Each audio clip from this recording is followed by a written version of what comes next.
Aujourd'hui, je vous propose un moment de fraîcheur, de danse et d'humour pour illuminer votre journée festivalière. Pour ça, ne cherchez plus, il faut aller au Golovin, voir 50 ans présente. Karine Carmin, co-autrice, chorégraphe et interprète de ce seul en scène, nous embarque dans la folie douce de sa cinquantaine. Entre souvenirs du passé et réalité bien présente, elle explore cette possible zone de turbulence. Mais attention, loin d'elle l'idée de se plaindre ou de dresser un constat amer, c'est tout le contraire. C'est le moment de faire un point, joyeux et lucide, sur cette période de transition que toutes les femmes et les hommes aussi traversent.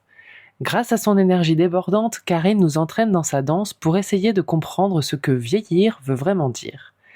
Peut-être que la réponse, c'est justement de ne plus se prendre au sérieux, d'accepter les changements du corps, ces petits signes qui nous rappellent qu'on a vécu beaucoup de choses déjà et que d'autres sont à venir.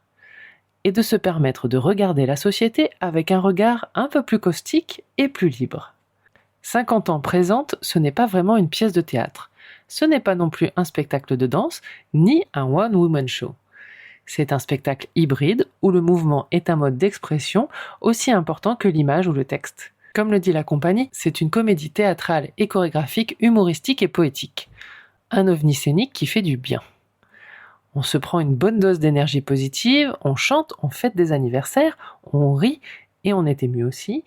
Et bien sûr, beaucoup de sujets nous touchent. Karine nous partage sa sensibilité avec une vraie envie de nous faire regarder le temps qui passe autrement. Non plus comme une ennemie à combattre, mais comme une étape à traverser, à apprivoiser, voire à célébrer. Coécrit et commis en scène avec Mohamed Guelati, le spectacle décortique avec finesse les injonctions de la société sur la question de l'âge. Au lieu d'être invisibilisée, là, la femme de 50 ans est plus que visible. Elle joue avec les clichés, comme elle joue avec les mots et les mouvements. En sortant de là, on a un grand sourire et une bonne dose d'énergie qui nous retire un petit bout de notre peur de vieillir. On se dit que la cinquantaine, ce n'est finalement pas la fin de la fête, mais peut-être juste le début d'une nouvelle danse, plus libre, plus authentique.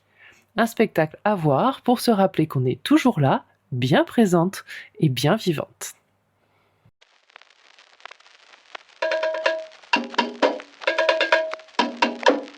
Esperluette. En mode festival.